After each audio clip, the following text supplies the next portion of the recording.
welcome to the Manic Pixie Dream Vlog. I'm your host, Caroline Georges, and welcome. It's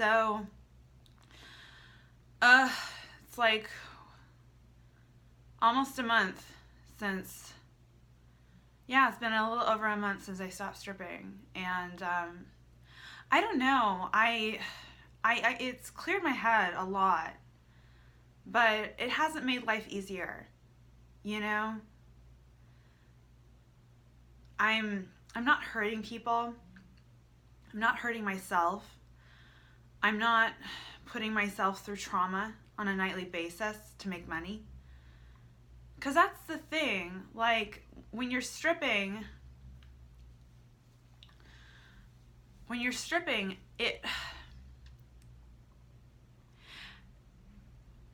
I just want to say, like, what isn't okay to say about stripping, because so many support groups that I've been involved in for strippers, and so many Instagram accounts that I follow that support strippers and stuff, and I have nothing but love and support and empathy and kindness and just nothing but love in my heart for sex workers of all kinds.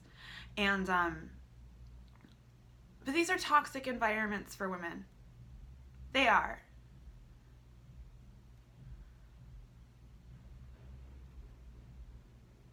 I once I had a nervous breakdown after my sexual assault. I completely broke down. And I just thought, like, I realized, like, as I had started this podcast, the guest who came onto my podcast who sexually assaulted me later on, you know, we talked about boundaries. We talked about how to set boundaries. And then he came over into my apartment and manipulated a situation where he could abuse me. And I couldn't understand. I thought because I did something good, and because I wanted to do something with my life, and because I wanted to bring my voice to the table, that, okay, I'm putting a stop to things. I'm putting a stop to the abuse. I'm taking a stand. And this piece of shit guy just was like, no, I'm not going to let you do it. I'm going to degrade you and abuse you and humiliate you too. And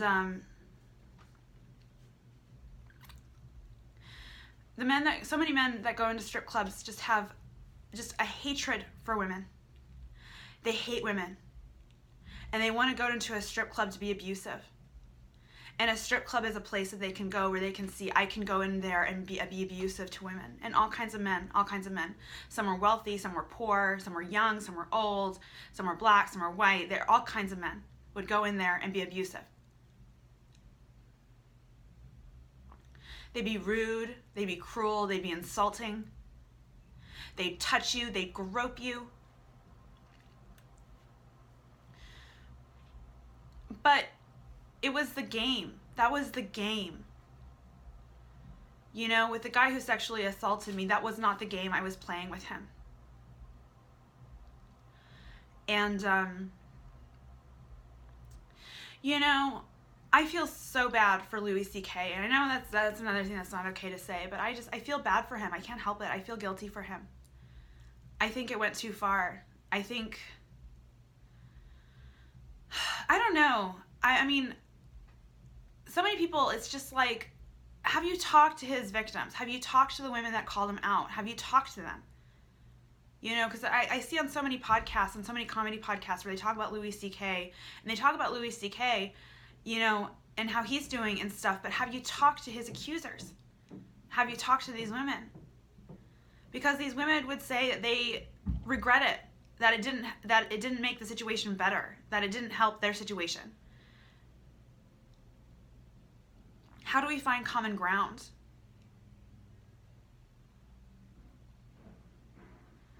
It is my opinion that a man who goes onto a Me Too podcast and talks to a rape victim about boundaries, who then moves forward and sexually assaults her and sexually batters her, does not deserve a career. Because in his career, he is going to be around other women. And knowing that my sexual assailant, he rubbed his dick on another woman. He asked this woman for a hug, and he had an erection, and he rubbed his erection on another woman. This guy is dangerous. This guy is a danger to women. This guy abuses women when he can and at every chance he gets. And the more his career grows, the more chances he will get to abuse women.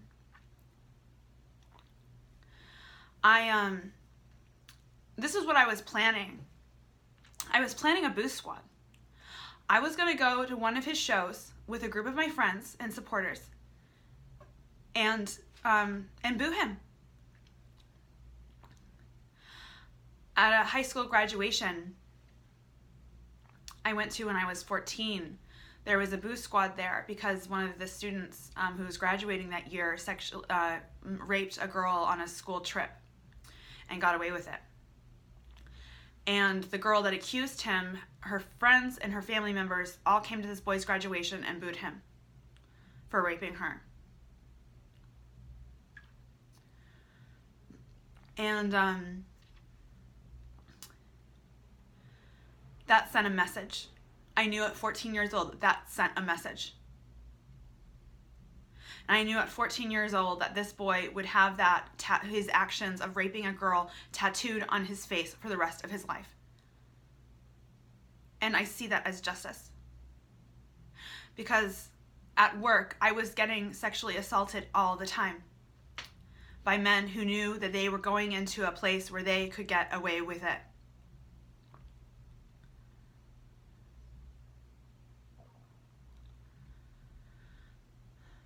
Rape is the easiest crime a man can get away with in this country and in the world.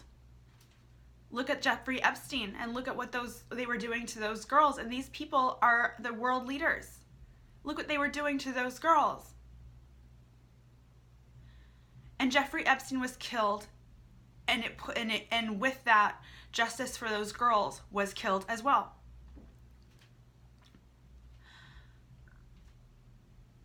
I'm not stripping anymore, but I still live in this world. And I've been abused so many times, and I just how can I go on? What if me leaving stripping doesn't stop me from getting raped again? What if I get raped again? What if I get sexually assaulted by a guy in my Uber, in my car? What if that happens?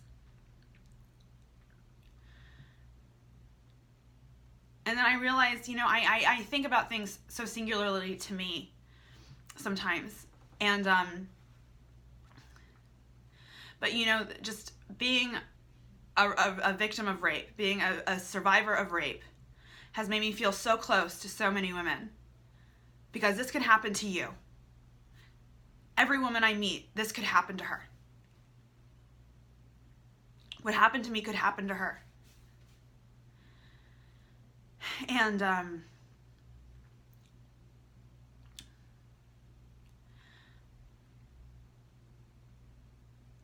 the fact is, most of the sexual assaults and sexual abuse that happens occurs to women that are poor, with low self-esteem, who don't love themselves, who don't care about themselves.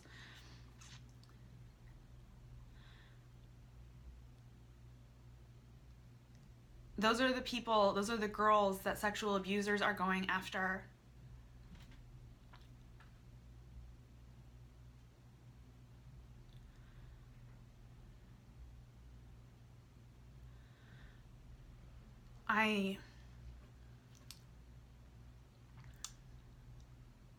When I had my nervous breakdown, it was just one of the darkest moments of my life, and it was so scary because I was so suicidal and I didn't want to die. Suicide can really be like you're standing in a burning building and the only option you have is to jump because the pain is so real and searing and painful. And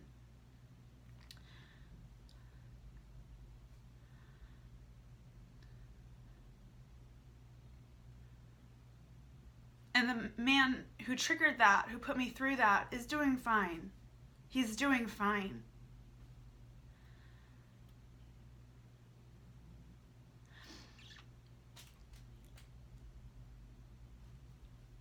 I'm not alone. There's another girl who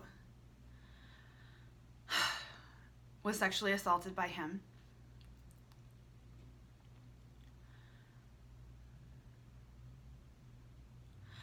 I haven't talked to her directly. I've talked to her boyfriend. And I don't know if I've thought about asking her boyfriend to introduce me to her, so that way, I don't know, she could speak up and say something and report it or something, but I don't know. I'm scared she wouldn't want to. But I think she should report it. It's not okay to have somebody's erection rubbed on you.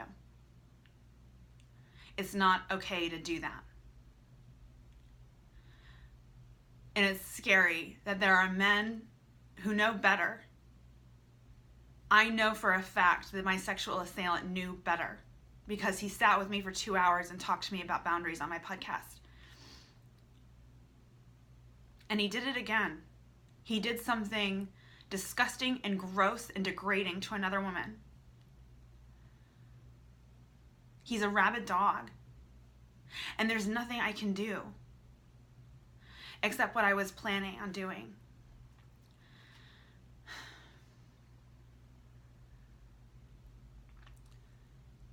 I don't know. Is that the right thing? Is a boo squad the right thing to do? If a man was a teacher and sexually battered a student or another teacher, wouldn't he be fired? If a man was a police officer and he sexually battered another police officer or a woman that he had in custody, shouldn't that man be fired? Entertainment and comedy, the people in these positions have power. Just like teachers and just like police officers, they have power. And you know, we minimize abuse all the time. I mean, we're being abused by our own government. We're being abused by our own government. Our own government listens to us on our phones and on our computers. They are listening to us. We are never alone. We never have privacy. We're never alone. The government is listening to us. They are recording our private conversations. This is abuse. And we know it's happening. It is abuse on a grand scale, and we know it is happening. We are being raped. Every American citizen is being raped by their own government. And they don't care that they are being raped by their own government. What is this doing to us?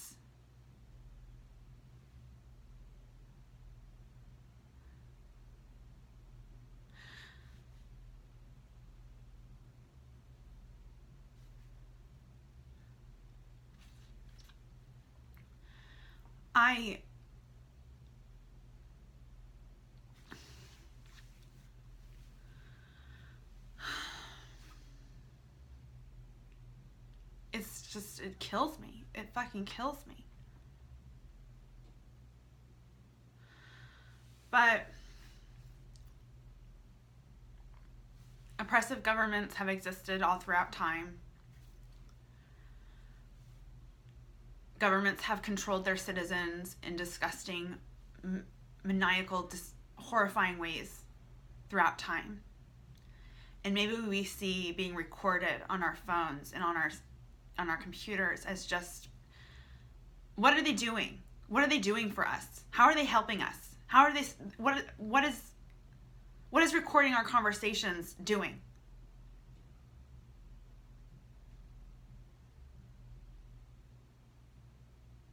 If a girl is raped and she has her phone near her, I mean, can she petition to the government to have the recording of her being raped brought to her so she can use it for evidence? Is that something that the government recording us all the fucking time can benefit somebody with? Is that a way that our government's recording us all the fucking time for what reason? I can't imagine. Not good. But if they are recording us, if a girl is raped and she has her phone near her while she is raped and that is recorded by the government, can the girl come to the government and ask for that recording?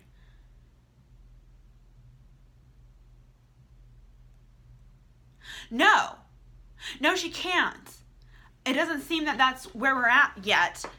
But we're being recorded and we're being raped. Why? I just...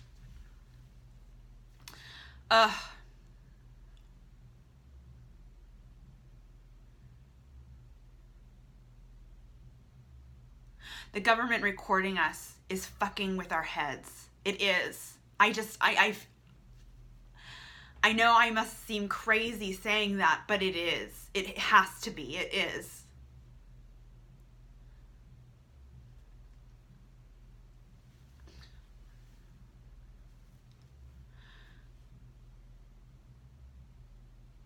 If our own government rapes us, then why would society give a shit when another citizen rapes another citizen?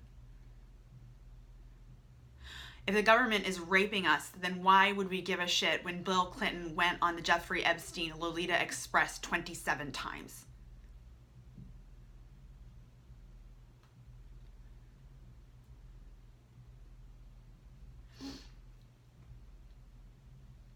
It's so hard living in a world where so many people are being raped and no one cares.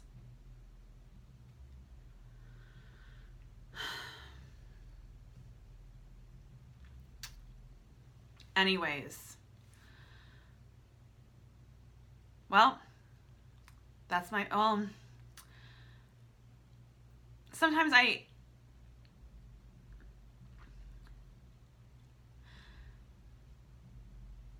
it's been hard.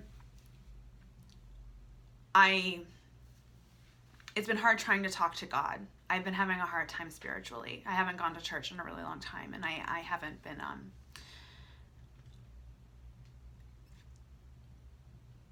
I just, when I pray, it's just I've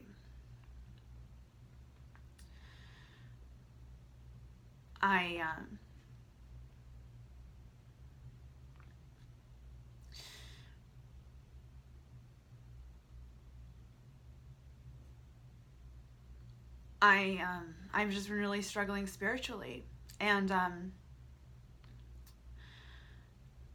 just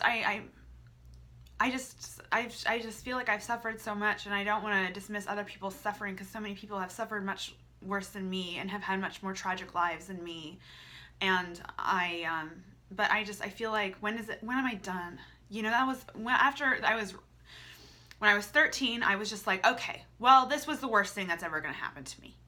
So I'm going to have a rich, full life now. Now that I'm 13 and I went through this horrible thing, now everything is going to be fine and I'm going to be happy. And then something happened when I was 18, and it's like, okay, well, fuck. Well, now this is it. Now this is it. Now I've reached the worst of it. And if I can get through this, then I can get through anything, and life is going to be good now.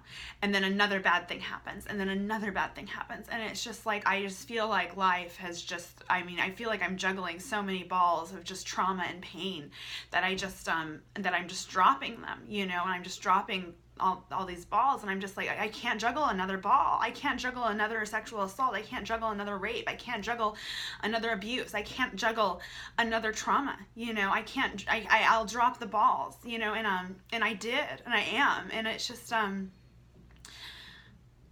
I don't know if if it's going to get better, and I don't know if I'm going to rise to the occasion and be strong enough to handle these things, but I don't know yet. And,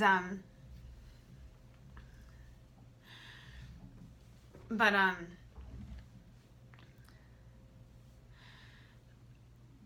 just God,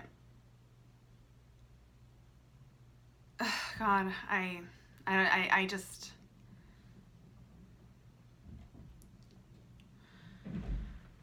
I was driving Uber the other day, and I picked up this girl at a really nice hotel, and I was taking her to Beverly Hills. And she was on the phone, and from what I understood, she was a student at a really expensive college. And the fact that I was taking her up at a very nice hotel and taking her to Beverly Hills, I assume this girl was very privileged and wealthy. And she was talking on the phone, and then as we were driving, she was just like, oh my God, I just saw my kid is an honor student bumper sticker. And it's like, okay, so what? And then she says, it's on a shitty truck. And I look over, and it's like a work truck, you know, like with wood and stuff, and it's like a junky truck that's like a work truck. And on the back of the truck is a bumper sticker that says my child is an honor student at this school. And this girl thought that was funny. She thought it was a joke. She laughed, and she commented on it to her friend that this shitty truck had a bumper sticker that said this. And I just thought, I don't know. It made me angry. Because the boy who is an honor student, who's, you know, that these parents who clearly are like, you know, working class people, you know, we're so proud of their child for being an honor student and stuff. But it's like, if this kid goes to a really shitty school in Compton or whatever, like their chances of getting into a college that this girl got into are much lower. And because that honor student, his parents have a truck that looks like that, he's probably poor. He probably doesn't have much.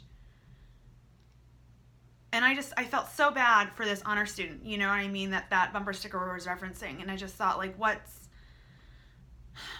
I don't know, and I just prayed. That's all you can do, is you just pray.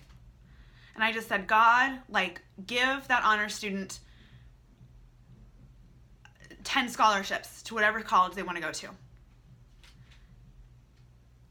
Because life is hard, and life is suffering, and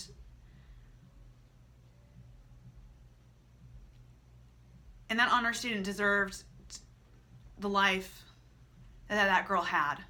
He deserves the life that girl had. Because he clearly has been through so much. Being poor, being working class, you go through so much. You go through so much. My mother went through so much. My mother went through so much. And, you know, I remember seeing her use food stamps. I remember being embarrassed. I remember her being embarrassed. And this was back in the day when, like, they actually had stamps, like, to pay for things. They didn't have, like, a credit card now, like they do with the EBT and stuff like that. They don't have that. They didn't have that back then. They had actual stamps.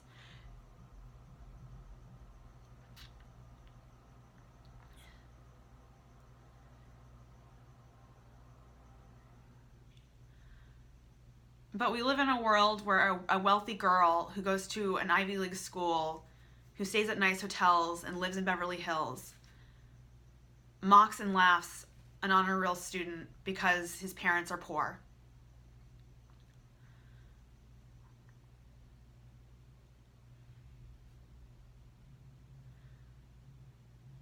And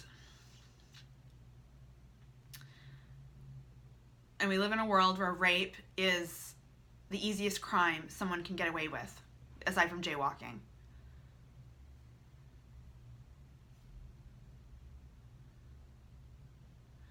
It just doesn't feel like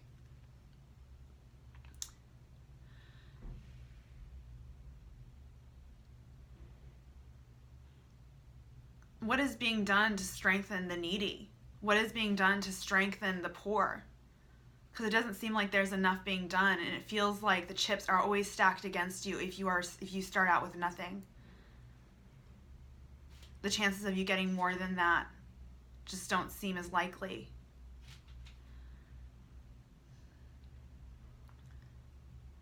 and the privileged don't appreciate their privilege.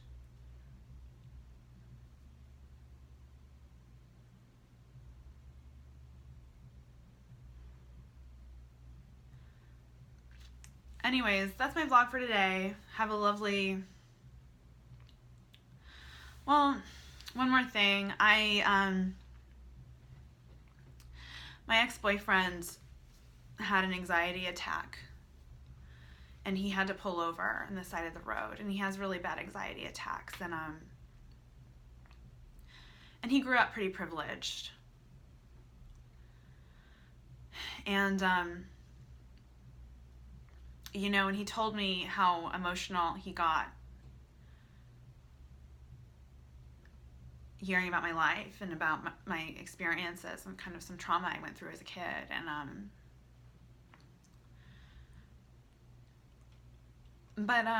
I went to go pick him up.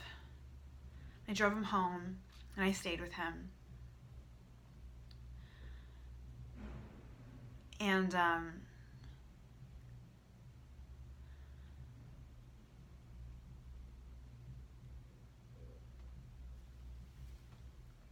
I don't know, and I just thought, like, I'm going through so much, and I'm not pulled over on the side of the road.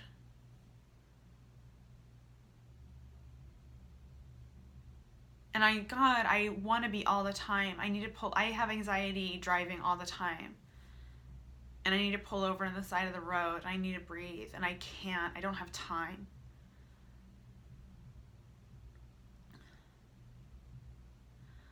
I don't have time to have an anxiety attack. So when I start having them, I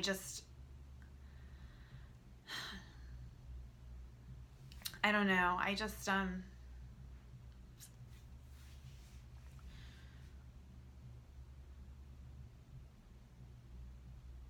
But anyways, he told me that he's on dating sites and stuff, and I just and he and I have been talking about getting back together and stuff, and so it was just like, why are you on dating sites? Like, and I got upset because it's like, I don't have time to be on dating sites. Like, I have to drive Uber and do comedy. That's all I have time to do right now. Like, I don't have time to be on dating sites. Why are you on dating sites? We're talking about getting back together. And I got so pissed. You know, and it's like, why are you telling me this? Why are you telling me you're on dating sites? And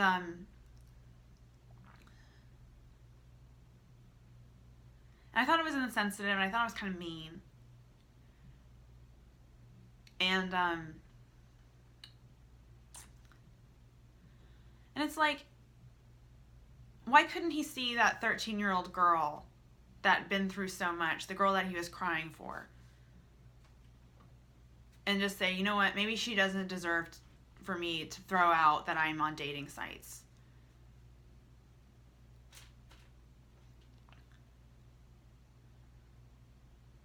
I mean, I don't know. It's just like, people spend up their empathy to a certain point, you know, and then once it gets to a certain point, it's just like, they don't care that you were abused. They don't care that you were abandoned. They don't care that you were degraded and humiliated and manipulated. They don't care.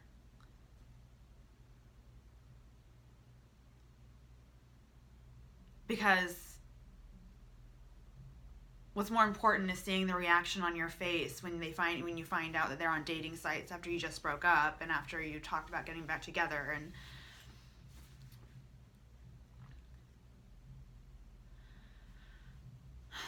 I got kind of mad at him, and I left, and I don't know. Just some thoughts I've had. All right, well, have a lovely day. Like and subscribe, and support the Patreon. Have a lovely day again. Bye.